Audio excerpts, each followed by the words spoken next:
registro de nascimento, estar matriculada em uma escola, receber atendimento prioritário. Situações que parecem simples, né? Mas que para muitos pequenos brasileiros só se tornaram realidade depois da promulgação do Estatuto da Criança e do Adolescente há 35 anos. E em outras nações, como funciona? No país mais populoso do mundo, a Índia, o acesso à saúde pública e educação gratuita são assegurados por lei. Mas o país enfrenta vários desafios, como o combate ao trabalho infantil e ainda situações culturais dos indianos, como o castigo nas escolas. A Alessandra mora em Nagpur e vai contar pra gente como isso acontece por lá. É com você, Alessandra.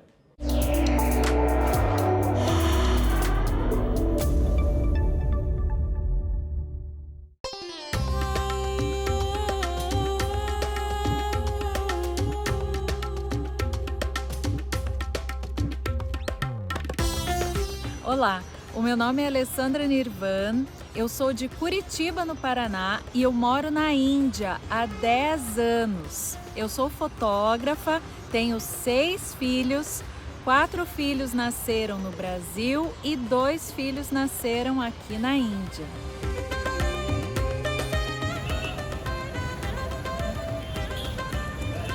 As crianças, elas têm o direito de ir para a escola, as crianças têm o direito à educação, à saúde. Porém, como a Índia é um país muito grande, existem muitos problemas relacionados a essas questões. Os direitos da criança, eles são melhores observados nas cidades menores. Aqui na Índia, as crianças, elas começam os estudos muito cedo, né? Então, com 3 anos de idade, as crianças, elas já começam na escola a aprender a ler e a escrever. Então, com 3 anos de idade, elas já são alfabetizadas. Essa é a grande diferença para mim, porque no Brasil, geralmente as crianças ainda não eram alfabetizadas com essa idade. Se essas crianças não estão tendo acesso à educação pública, elas vão para a educação particular, para o ensino privado. Aqui na Índia, os pais, eles vão economizar tudo que eles têm, eles vão trabalhar exclusivamente para economizar dinheiro para a educação dos filhos. Os pais, eles investem muito na educação dos filhos para que esses filhos tenham boas condições depois de crescerem, porque eles serão aqueles que tomarão conta dos pais. Outra questão é a questão da punição na escola, que no Brasil já é proibido há muitos anos. Aqui na Índia, os professores, apesar de haver uma lei que proíba esses professores de punirem fisicamente esses alunos na escola, isso ainda acontece, inclusive com os meus filhos já chegou a acontecer, né? Meu filho chega em casa e fala, minha professora me bateu. E aí eu, chocada, falando, mas o que a professora fez, né? Ela deu um tapa aqui nas minhas costas, ou deu um tapa na minha mão. A gente chega na escola, eles negam, eles falam que não, porque eles sabem, né, que isso é crime, que não pode acontecer. No Brasil, o Estatuto da Criança e do Adolescente traz a definição: crianças são todas as pessoas com menos de 12 anos e adolescentes são todos aqueles entre os 12 e os 18 anos de idade. Em casos específicos previstos em lei, o ECA pode ser aplicado a pessoas com idade entre 18 e 21 anos. E para falar sobre esse assunto, convidamos o professor de Direito da Infância e Juventude, Eduardo Dias de Souza Ferreira. Professor, seja bem-vindo ao Como Funciona Aí. Vamos começar esse programa explicando por que o Estatuto da Criança e do Adolescente define o que é criança, o que é adolescente e qual o alcance do Estatuto nessa garantia de direitos da infância no Brasil. A normativa internacional, ela coloca criança vai do 0 aos 18 anos. No Brasil é que se diferencia. Até 12 anos, completou 12 anos, passa a ser adolescente. E a legislação, e o ECA, o Estatuto da Criança e Adolescente, se aplica até os 18 anos e, excepcionalmente, até os 21 anos. Essa exceção hoje, depois da reforma do Código Civil de 2002, ela praticamente se resume mesmo somente à questão de atos infracionais, aqueles que, quando com menos de 18 anos praticam crimes ou contravenção, que são chamados atos infracionais, eles respondem, ainda que completem 18 anos na sequência do processo já instaurado, do fato acontecido, eles vão responder pelo processo. E a medida aplicada a eles pode ir até os 21 anos. A mais grave, que é a medida de internação, pode ir até os 21 anos, ou até 3 anos no máximo de internação. E a nossa filosofia, ela depois, em 2016, com a Lei da Primeira Infância, ela ainda diferenciou o estágio da criança em primeira infância, do 0 aos 6 anos. E esse 0 é 0 mesmo. O Brasil adotou, nesse particular do Estatuto, a chamada teoria da nidação, que é a fixação do zigoto, do óvulo fecundado pelo espermatozoide, na parede uterina da mulher, que é a chamada gravidez viável. A partir daí, incide o ECA. O artigo 7º e 8º do Estatuto deixam isso bem claro, porque ele protege a criança, ele garante o direito ao nascimento saudável. Então, o destinatário dessa norma é aquele ser ainda no útero da mãe, o que se chama na legislação brasileira de nascituro, quer dizer, no direito se chama de nascituro. Então, o Estatuto, de uma certa forma, ele ampliou, à época, quando foi editado, os direitos do nascituro, porque tem legislações latino-americanas que foram transmudadas do ECA, do português para o castelhano, que colocam, quando regulam o direito à saúde da criança e do adolescente, eles regulam a proteção da gestante adolescente. E a legislação brasileira não faz referência à idade da gestante. Agora, a gente sabe que o ECA promoveu diversos avanços no Brasil e um deles teve uma mudança expressiva, que foi em relação ao registro de crianças nas escolas, principalmente ali entre 7 e 14 anos. Qual foi vamos dizer assim, a grande novidade que o Estatuto trouxe para mudar esse cenário?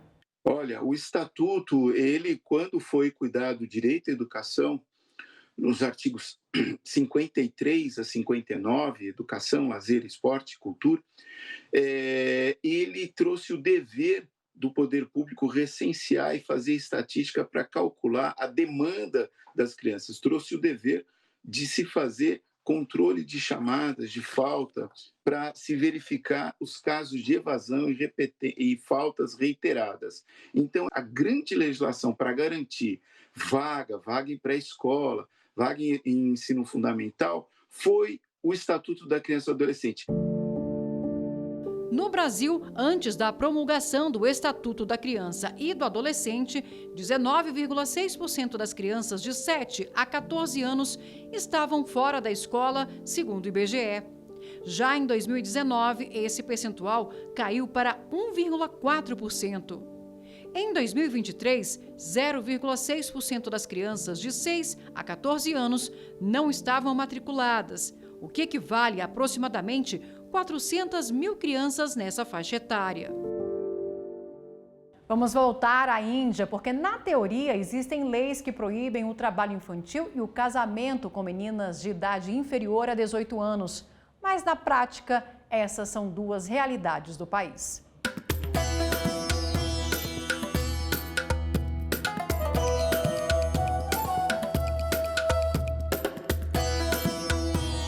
Em relação à maioridade, por exemplo, a maioridade criminal, né? Com quantos anos um adolescente pode responder, né, por um crime? A idade limite é de 18 anos de idade. Então, se esse adolescente ele tem 18 anos completos, ele cometeu um crime, ele pode ser punido como um adulto. Porém, para trabalhar, a idade mínima permitida de trabalho é de 14 anos de idade. E eu vejo muitas crianças trabalhando aqui na Índia, mesmo crianças menores de 14 anos, muitas vezes a gente vê trabalhando. Falando sobre casamento infantil, que por muito tempo foi uma tradição aqui na Índia.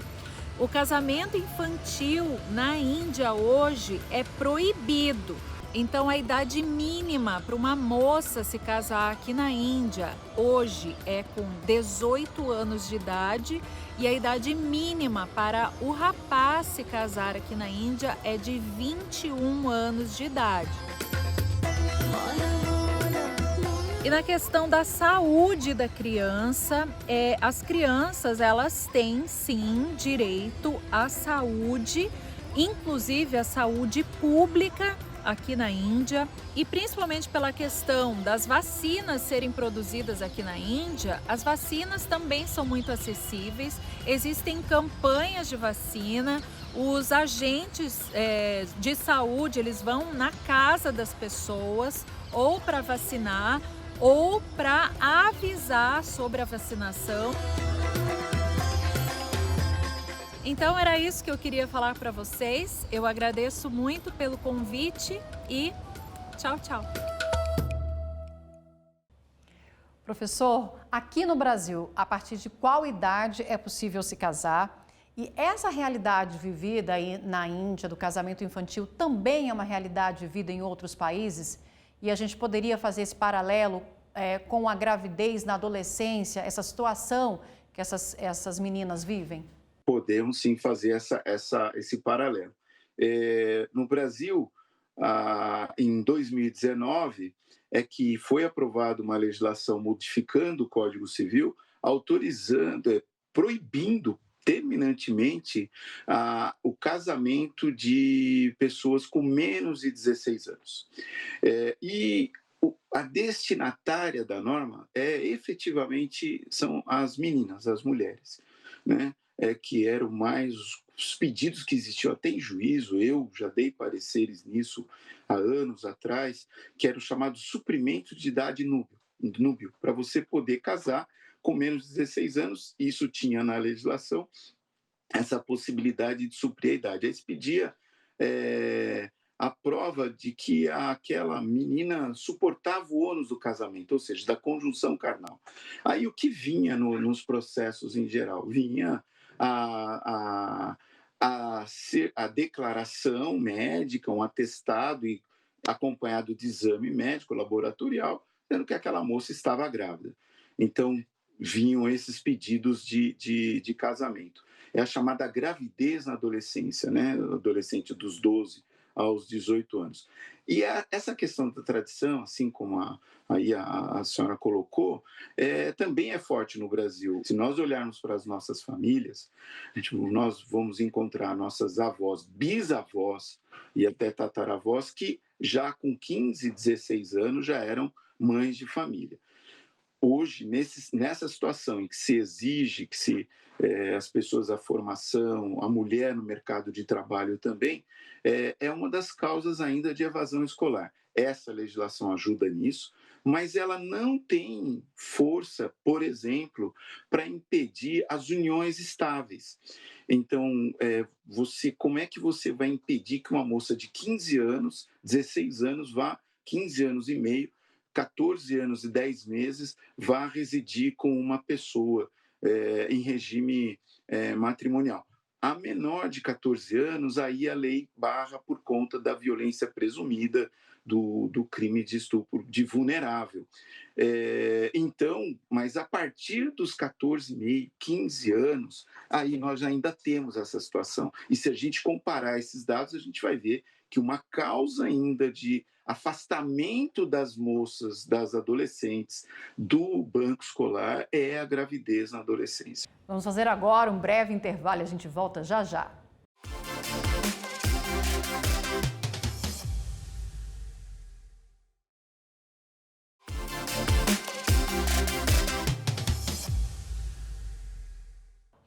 Como Funciona Aí está de volta e a gente desembarca na Suécia, o primeiro país do mundo a ter uma lei que tornou ilegal bater em crianças, tanto em casa como na escola. A Maria Clara mora em Gotemburgo e vai contar como a Suécia interpreta os direitos da criança e do adolescente pela perspectiva de quem é professora no país.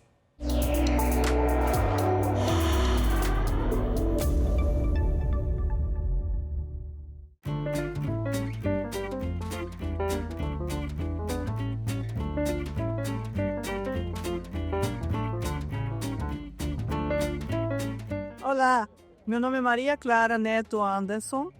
Eu moro aqui na cidade de Gotemburgo, que é a segunda maior cidade da Suécia, que fica na região oeste da Suécia. Hoje eu gostaria de contar para vocês um pouco mais sobre os direitos das crianças aqui na Suécia. Eu trabalho numa escola particular aqui em Gotemburgo. Aqui na Suécia, o ensino é gratuito para todas as pessoas, todas as crianças. As crianças, elas realmente têm muita liberdade, liberdade para falar, para pensar, para dar opinião. Na escola sueca, as crianças, elas têm mentores. No caso, 2 mentores por turma. E é muito importante que os pais cuidem bem dos seus filhos, porque, na verdade, o que pode acontecer se eles maltratarem seus filhos ou se seus filhos começarem a usar drogas ou ter problemas, Acionam diretamente o sistema daqui, que nós chamamos de Socialtjänst. Esse sistema, ele vai conversar com os pais, no caso da assistência social.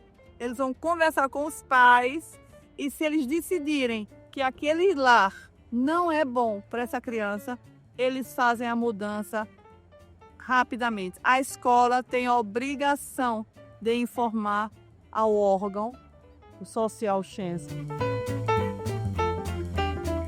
E muitos jovens, por exemplo, que são pequenos, até 13 anos, eles têm o direito de ficar na escola com lanchinho e tudo de graça, até os pais voltarem para casa do trabalho. Então, isso que é muito importante, que elas não podem ir para casa cedo, enquanto os pais estão trabalhando. Então, esse também é um serviço que a escola sueca, ela dá para todos os alunos suecos.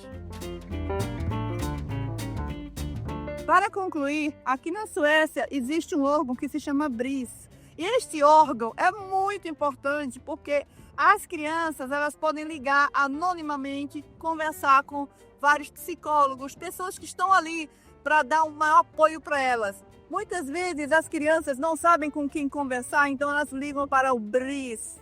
Então, gente, a Suécia está muito bem preparada para ajudar esses jovens. Voltamos a conversar sobre esse assunto com o professor de Direito da Infância e da Juventude, Eduardo Dias de Souza Ferreira. Professor, a gente viu essa situação das escolas na Suécia, inclusive a Suécia foi um dos primeiros países a proibir o castigo. É assim também em outros países e aqui no Brasil? Olha, a Suécia já proibia o castigo anos antes da própria Convenção dos Direitos da Criança, desde 1979. No Brasil, efetivamente, essa proibição de castigo efetiva, ela vem com a lei do chamado a lei que se denominou Menino Bernardo, de 2014. Essa lei ficou 8 anos sendo debatida no Congresso Nacional, também ganhou o apelido inicial de Lei da Palmada. Antes, o Estatuto, já em 1990, no artigo 53, colocava como dever da escola comunicar os casos de suspeita de maus-tratos ou confirmação de maus-tratos ao Conselho Tutelar e aos outros órgãos de proteção, como o Ministério Público ou a própria Polícia, mas minimamente ao Conselho Tutelar. O mesmo dispositivo tem também no artigo 13, quando fala do sistema de saúde. Então, os dirigentes dos equipamentos de saúde, e públicos e privados, e os dirigentes das escolas, dos equipamentos de educação, públicos e privados, têm esse dever, um pelo artigo 13, outro pelo 56. Mas a nossa legislação era dúbia quanto a isso, porque o Código Penal ele previa ainda a ideia de punir criminalmente o castigo imoderado. Então, o que seria o castigo moderado? Alguns falam, a didática, né? Aplicar a palmada nas nádegas. Mas isso tudo, a tendência é não ter, mesmo porque vai de encontro com toda a política de educação para a paz. Como é que você vai dizer para a criança para não ser agressiva e para o diálogo, se quando você vai dialogar com a criança ou tentar educar, é na pancada, na palmada? Vamos voltar à Suécia agora, para a cidade de Estocolmo. Já pensou para pais como seria ter 480 dias de licença para cuidar do filho depois do nascimento? E ainda outros 120 dias por ano para acompanhar as crianças quando adoecem? Pois essa é a realidade na Suécia. O Martinho é pai de 3 filhos e vai contar como isso funciona. Martinho.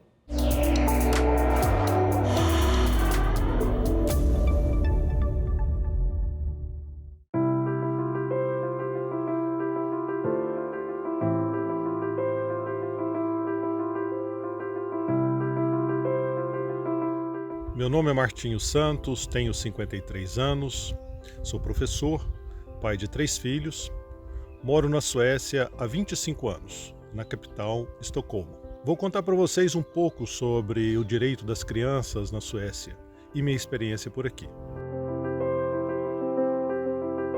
Agora eu vou contar um pouco para vocês sobre a licença maternidade e a licença paternidade. Ela tem 480 dias, ou seja, 240 dias para a mãe, 240 dias para o pai. Desses 240 dias, 90 dias são intransferíveis entre o pai e a mãe. Os 150 dias, então, que ficam, esses sim podem ser transferíveis entre a mãe e o pai. Desses 150 dias, 45 dias podem também ser transferíveis para pessoas que não são os pais. Ou seja, os avós, algum parente próximo, ou até mesmo algum amigo bem próximo. Esses dias da licença maternidade e licença paternidade, eles se estendem até os 12 anos de idade. Esses dias são dias úteis e podem ser planejados pelos pais durante todos esses anos até a criança cumprir 12 anos. E outro direito que existe aqui na Suécia é dos pais poderem ficar com os filhos em casa quando estes estão doentes. Esses dias eles podem ser de no máximo 120 dias por ano, sem necessidade de apresentar atestado médico até os filhos completarem 12 anos. Aqui na Suécia, tanto o castigo físico quanto o castigo psicológico são crimes, podendo ser aplicada uma multa e, dependendo da gravidade, pode chegar à condenação de 6 a 2 anos de prisão. Eu espero ter podido compartilhar com vocês um pouco sobre o direito das crianças na Suécia e minha experiência de como ser pai aqui. Um grande abraço a todos do Como Funciona Aí. Professor, essa experiência, essa política, na verdade, da sueca, ela traz muitas ideias para países e até para as empresas privadas mesmo que querem oferecer políticas de assistência às crianças. A gente já evoluiu um pouco nesse sentido? Sim, nós evoluímos bastante, não nesse nível de mais a licença maternidade, por exemplo, ela ampliou o seu prazo, e a licença paternidade, essa mais restrita, que não existia, mas começa a ter um avanço na lei há também alguns anos, que é a licença de até 5 dias para o pai.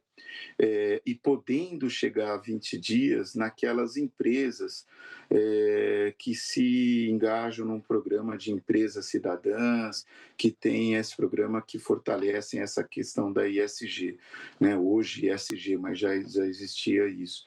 Então, mas está bem longe dessa outra licença, né? Mas o que é difícil é o que a gente chama da paternidade responsável. E esse incentivo da legislação é para que você tenha realmente a questão do cuidado, de você cuidar, saber o que é uma criança com dor de dente, com um mal-estar físico, e não só sobrar nas costas da mãe. E também o lazer, poder ter esse contato com o homem, o pai, no dia a dia. Professor Eduardo, muito obrigada pelas explicações aqui no Como Funciona Aí. E a gente fica por aqui preparando a nossa próxima viagem. Siga a gente nas nossas redes sociais. É só digitar @Rádio ITV Justiça e você encontra tudo lá. Até a próxima.